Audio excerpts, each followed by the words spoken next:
All Well, right. thanks, Peter, for connecting with us and agreeing um, to engage. I know it's by video at this point. Originally, it was intended in person, but intending to engage the audience in our session on strategies for research impact. Wilfred will be there. He's not here right now, but he'll be there, and we'll be working with the group, and your insights will be appreciated. Maybe you could just start by saying hello to the group. Okay. Well, hello to the group. This is one of my most favorite topics to discuss is using less conventional approaches to doing research. And I guess because I've always been interested in that, and even when I was an associate editor at AMJ, I wrote a piece about unconventional research. By talking about that stuff, I ended up establishing a journal to do that. I just have to tell you this. I recently submitted a paper to a top-tier journal, and it got rejected.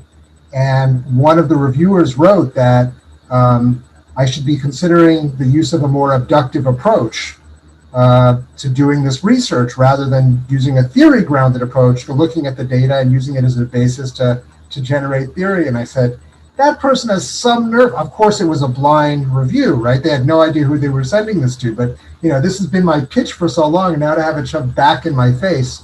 So this is just a recent occurrence. It's very fresh.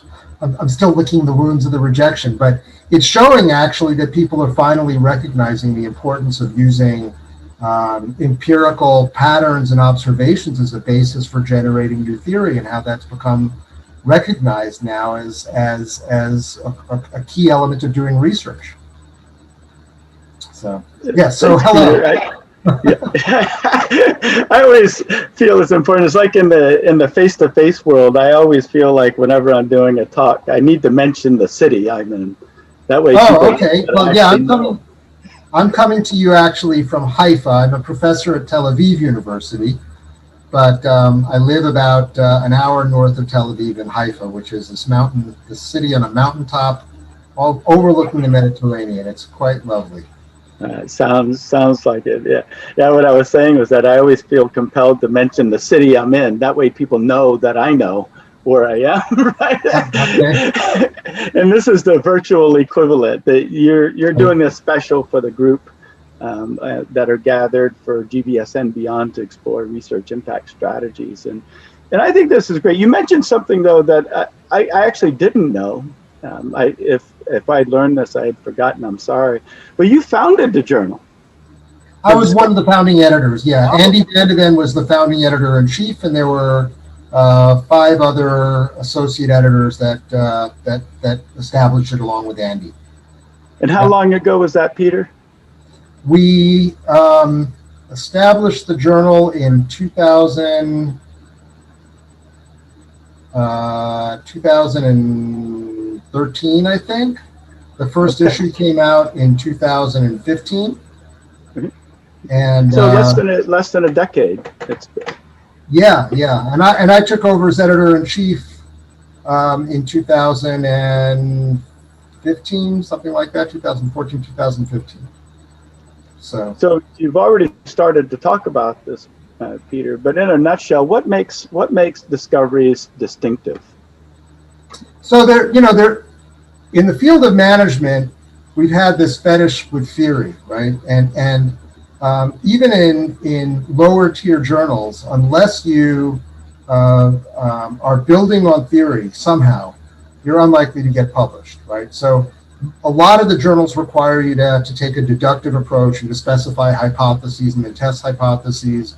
But even the journals that are willing and open to publishing inductive research, using the data and specific cases to build theory, are still requiring you to come at that issue from a theory-grounded approach, right? You still have to have some overarching theoretical perspective for examining a topic. Usually you select the phenomenon so that you can enhance that theory to some degree. You choose the phenomenon to make a contribution to theory. And then you use that phenomenon to sort of fill in the holes. What are the moderators, the conditioning effects? What are some of the mechanisms that connect antecedents to consequences? But you're still starting out with a theory, right?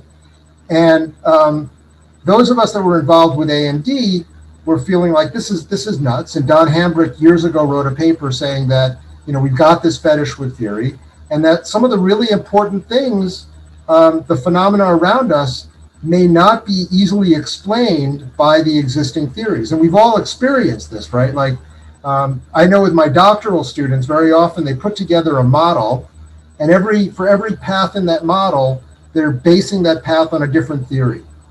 And I've learned the hard way that when you submit a paper where you've got 10 different hypotheses, each one is based on a different theory, you're going to get rejected because journals want an overarching theoretical perspective. So you can bang your head to try to put some theory together. And often people say, even post an email saying, does anyone have a good theory for, right? It's all post hoc. It's all, hypothesizing after the results are known, coming up with some sort of theory that fits. And even editorial teams expect you to do that. They expect you to rewrite the hypotheses based on your findings, right? So why not call a spade and say that some of the most interesting work we can do is to explore the phenomenon and use our understanding of the patterns in the data to help us come up with and generate possible new models or possible entire perspectives, theoretical perspectives, to understand a phenomenon that are still not well explained or that are just emerging. And if you look at all the other sciences, the more established sciences, this is what they do. I mean, sometimes I help my wife, who's a physician, write her papers, and it's pure pleasure to write those papers because there's like no theory in the front. The theory comes in the back, and it's easy to write because you're speculating as to what the theoretical implications may be based on the findings you've just identified. So that was the kind of logic that brought me and the others that were involved in establishing AMD to establish discoveries. We have to make it more similar to what's actually done in other sciences. That's interesting. You mentioned Don Hambrick, and we had a Don involved with a task force on the impact of research when I was working at AACSB a long time ago. And I remember a speech that he delivered. It had a title of something like, "What if the academy actually mattered?" Right. Something like that. Yeah, he wrote a piece like that also at some point. Yeah. Yeah. I'm wondering why but does this is all connected to that, right? It's still it's the same issue, right? If you're doing research to extend theory and just to extend theory, you may be missing really critical phenomenon that you should be writing about, right? We're all investigating, our own belly buttons rather than looking at the really critical issues that are emerging, and we do that because it's hard to use theory to understand those new phenomena, and then you won't get published. So let's ignore that stuff, and then policymakers come back to us and say, like, where have you been? And we in academy wonder, why is it that we have no impact? How come we're never invited to testify before Congress like other fields of science are asked to do, right? Yeah. Well, that's exactly right. Where I was going with that question is, why does discoveries matter? And you've answered that question. It really does help us to think about the impact of our work. It becomes a channel through which we develop theory, but also to explore new ideas. It's also important. It's well, first of all, your idea that it's actually dealing with issues of societal importance is evidenced by the fact that when you look at media coverage for the various academy journals, at least, discoveries tends per, if you look at it proportionate to the number of articles that we publish, our papers tend to get media coverage much more than the papers that are published in the other academy outlets.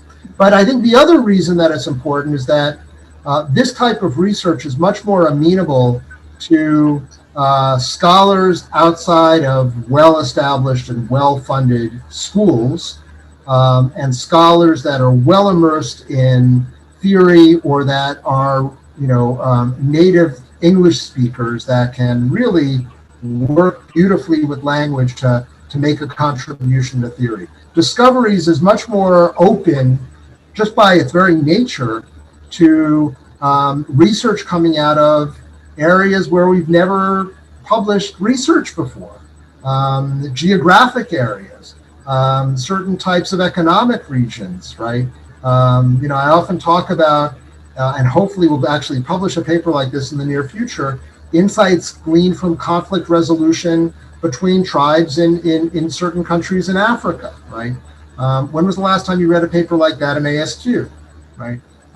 It's hard to see, the people that are doing that kind of research often have a difficult time presenting that in a journal like ASQ. Discoveries is much more amenable and open to that type of research. I recall the last time I saw you was earlier this year in Nigeria.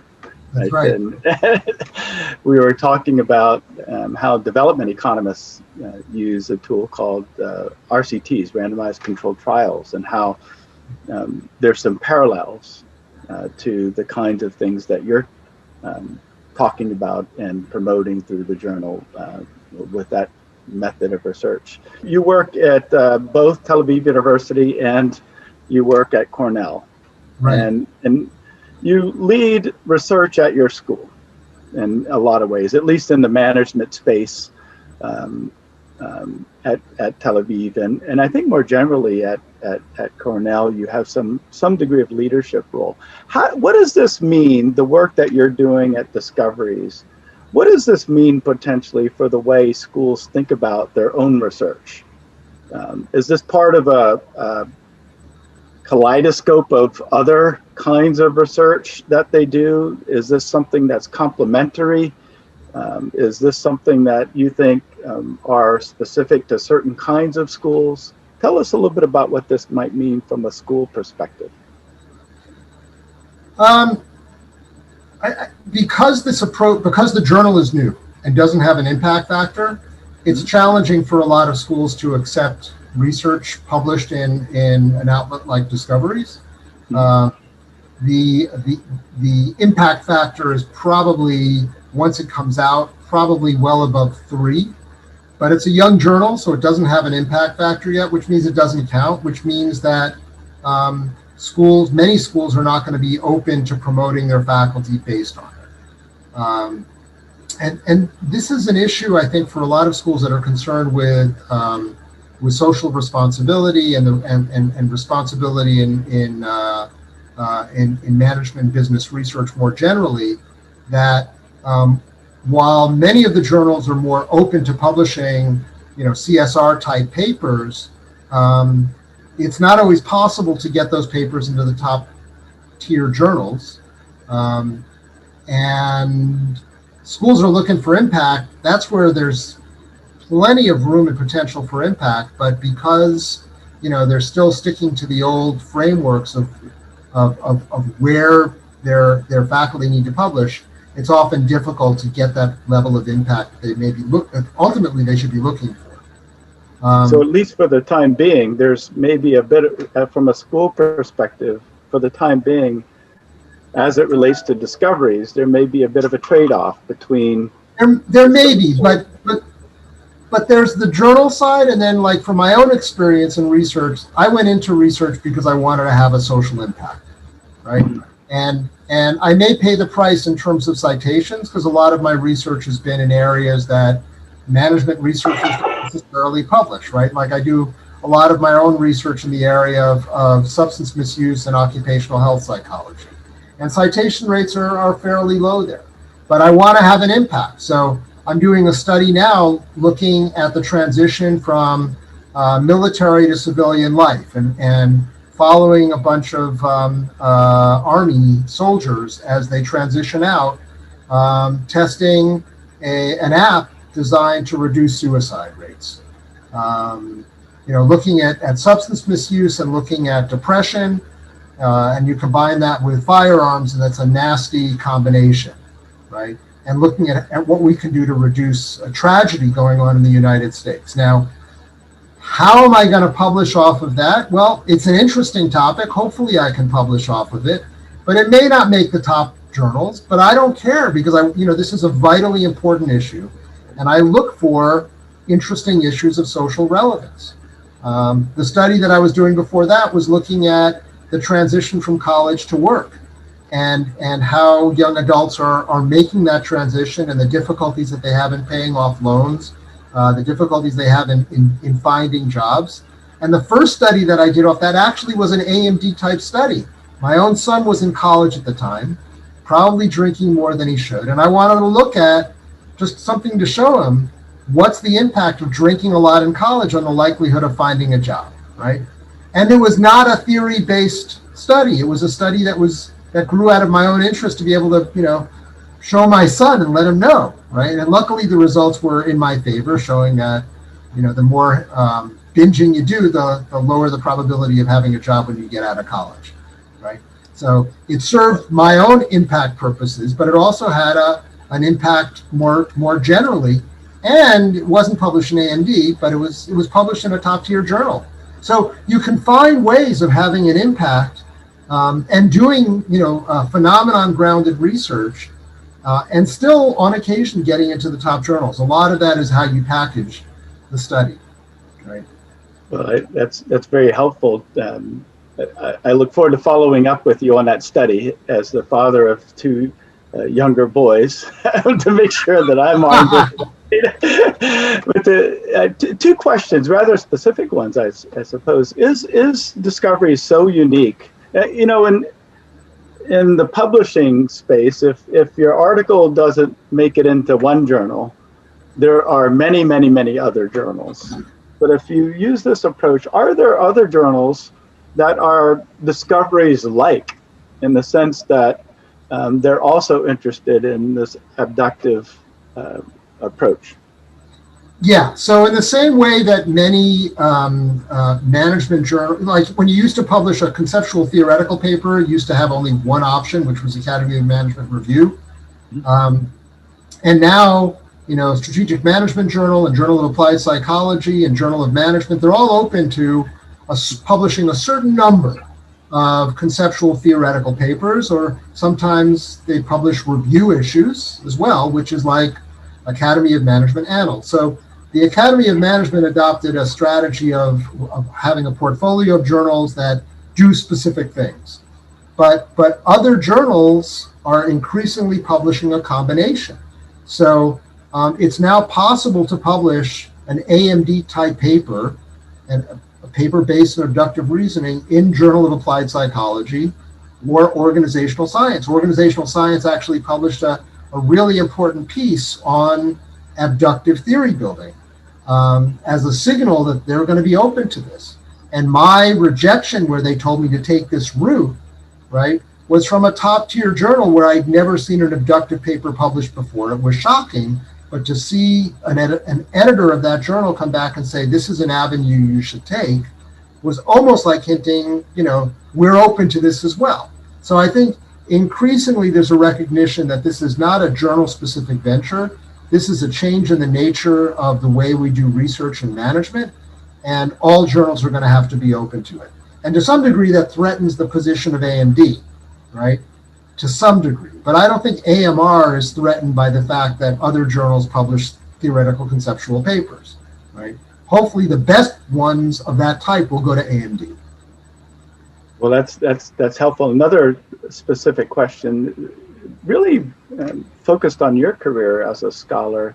You mentioned that the kind of work you like doing and the kind of work you think is most valuable, for example, on substance abuse with the former military and making the transition. At least in your experience, have other discipline journals, for example, in the medical sciences or other types of journals, have they been open to business scholars publishing or trying to publish in those journals? And has that been rewarding in terms of your own career? I have a line of research that I do I guess because of my wife, in the medical field, right? So I have three papers where I look at interpersonal interaction in medical teams. Two papers looking at incivility and rudeness and its implications on patient safety, and another one on gratitude, right? This is all looking at in pediatrics or neonatology. And I look at neonatal teams, for example. What happens when parents are rude to a neonatology team? How does that affect the performance, the diagnostic performance and the treatment performance of the medical teams? And we actually ran a study in a medical simulation center with actors acting like parents, and the effects were incredibly robust, right? There's been a lot of research looking at lack of sleep or overcrowding in medical units as predicting medical error. We were able to predict far more, or explain far more variance in medical error than any of those studies looking at interpersonal interactions, in particular incivility. And we published two papers in the journal Pediatrics, which is a leading journal. The gratitude one got into pediatrics as well. So, and a lot of media attention, right? You know, people just love the idea that you have to be nice to your doctor or else they're going to kill your kid, right? So there's a lot of openness particularly in the field of medicine, to the kind of insights that we can generate in the field of management. I find them very, very open to the kind of things that I like to do. Yeah. And I promised that was my last question, but just one sort of follow-up question. How do your management colleagues react to that? Well, luckily, I'm a full professor, so I can't get any more promotions. But in my school, like my wife, who's a co-author in one of those, right? The first two got into pediatrics, and for her, that's like getting into, Administrative Science Quarterly, or like that. That's the dream, to publish in pediatrics, right? And she hadn't published in pediatrics. She'd come close a couple of times. And then in a matter of 2 years, I published two papers in pediatrics. And she's like, what the hell, right? You're not a pediatrician. How the hell are you doing this? Get me. So, we got involved and we did the third one together. But in my school, that doesn't count. Like, both of those papers, the rudeness papers, are widely cited, but no one pays attention to it in the business school. Outside of the business school, people pay attention to it.